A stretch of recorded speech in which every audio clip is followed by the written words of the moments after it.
우리는 사랑하고 사랑받으며 살아가고 있습니다. 사랑하는 이와 평생을 약속하고 아이들도 사랑으로 양육하고 있습니다. 오늘은 사랑에 대한 니체의 시각으로 바라보겠습니다. 사랑에 대하여.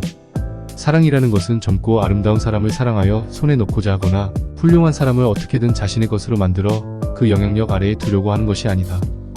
또한 사랑한다는 것은 자신과 비슷한 자를 찾거나 슬픔을 나누는 것도 아니며 자신을 사랑하는 사람을 기꺼이 받아들이는 것도 아니다. 사랑한다는 것은 자신과는 완전히 정반대의 삶을 사는 사람을, 그 상태 그대로 자신과는 반대의 감성을 가진 사람을 그 감성 그대로 기뻐하는 것이다. 사랑을 이용하여 두 사람의 차이를 메우거나 어느 한쪽을 움츠러들게 하는 것이 아니라 두 사람 모두 있는 그대로 기뻐하는 것이 사랑이다.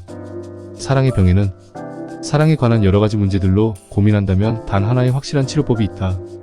그것은 자기 스스로 더 많이 더 넓게 더 따뜻하게 그리고 한층 더 강하게 사랑하는 것이다. 사랑에는 사랑이 가장 효험이 있다.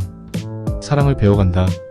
처음 듣는 음악의 경우 우리는 그 익숙하지 않는 것을 꺼리지 않고 일단 마지막까지 듣는 인내와 노력, 관용을 가져야만 한다. 그것을 반복함으로써 친밀함이 생기고 이윽고 그 음악의 매력을 조금씩 발견하게 된다. 그럼으로써 음악이 가진 깊은 아름다움을 발굴해내고 그것을 사랑하게 되며 그 음악이 자신에게 없어서는 안 되는 것이 되어간다. 이것은 비단 음악의 한한 이야기가 아니다. 우리는 사랑에 대해서도 처음에 낯설음에서 출발하여 사랑을 배우는 길을 걸어왔다. 이를 사랑하는 경우에도, 자신을 사랑하는 경우에도, 다른 누군가를 사랑하는 경우에도 마찬가지다. 사랑은 언제까지고 이처럼 배움의 길을 꺼내는 모습을 보여준다. 사랑하는 방법은 변한다. 젊은 시절 마음을 사로잡히거나 사랑에 빠지는 대상은 되게 신기한 것, 재미있는 것, 색다른 것들이다. 그리고 보통은 그것이 진짜인지 가짜인지에 대해서는 그다지 신경 쓰지 않는다. 사람이 조금 더 성숙해지면 진짜와 진리가 가진 흥미로움을 사랑하게 된다. 사람이 한층 원숙해지면 젊은이들은 단순하다. 혹은 시시하다며 거들떠보지도 않는 진리의 깊이를 기꺼이 사랑하게 된다. 비록 멋이나 기교는 없을지라도 진리야말로 최고의 심원함을 이야기한다는 것을 깨닫게 되기 때문이다. 사람은 이처럼 자신의 깊이에 따라 사랑하는 방법을 달리해간다. 사랑은 비처럼 내린다. 사랑은 어째서 공정성보다 주목받으며 중요하게 여겨지는 것일까? 어째서 사랑에 대해서만큼은 많은 것을 이야기하고 끊임없이 이야기하는 것일까? 공정성이 사랑보다도 더 지적인 것이 아닐까?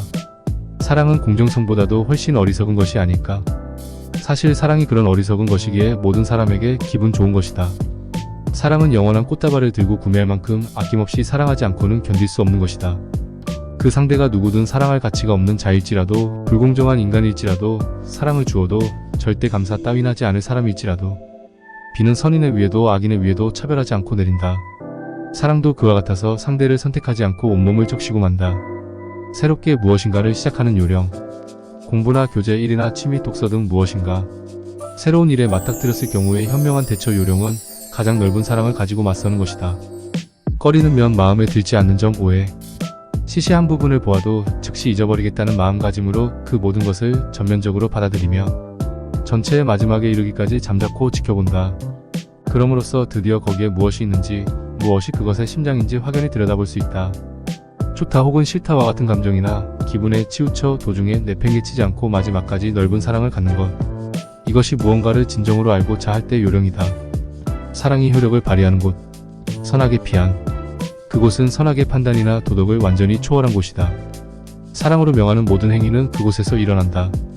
따라서 사랑의 행위에는 가치 판단과 해석이 전혀 미치지 않는다. 사랑의 성장에 몸을 맞춰라. 성욕에 몸을 맡기는 것은 대단히 위험하다.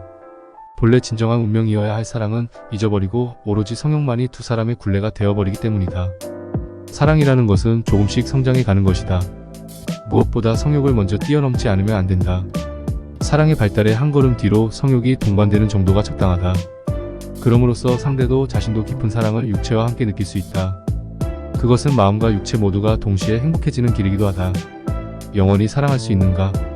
행위는 약속할 수 있다. 그러나 감각은 약속할 수 없다. 왜냐하면 감각은 의지의 힘으로는 움직일 수 없는 것이기 때문이다. 따라서 영원히 사랑한다는 약속은 불가능한 것처럼 보인다. 그러나 사랑은 감각만이 아니다. 사랑의 본질은 사랑한다는 행위 그 자체이기 때문이다. 사랑하는 이를 원한다면 당신은 연인을 원하는가? 좋은 사람이 나타나기만을 기다리고 있는가? 자신을 깊이 사랑해줄 사람을 원하고 있는가? 이것은 실로 잘난 척의 최절정이라고 말할 수 있다. 당신은 당신이 원하는 만큼 많은 이들로부터 사랑받기 위하여 좋은 인간이 되도록 노력하고 있는지 반문해보라. 자신을 사랑해주는 것은 단 한 사람이면 된다고 말하고 싶은가? 그러나 그 한 사람은 많은 사람들 가운데에 있다. 그럼에도 불구하고 많은 이로부터 사랑받기 위해 노력하지 않는 당신을 어느 누가 사랑할 것인가? 이제 알겠는가? 당신은 처음부터 당치도 않는 주문을 하고 있다는 사실을. 사랑하는 사람의 눈에 보이는 것. 타인의 입장에서 보면 어떻게 저런 사람을 사랑할까 하는 의구심이 든다. 특별히 훌륭한 구석도 없고 외모도 아름답지 않고 성격도 특별히 좋지 않은데 라고 생각한다. 그러나 사랑하는 사람의 눈은 완전히 다른 곳에 초점을 맞추고 있다. 사랑은 다른 사람에게는 전혀 보이지 않는 그 사람의 아름답고 고귀한 것을 찾아내고 주시하는 것이다.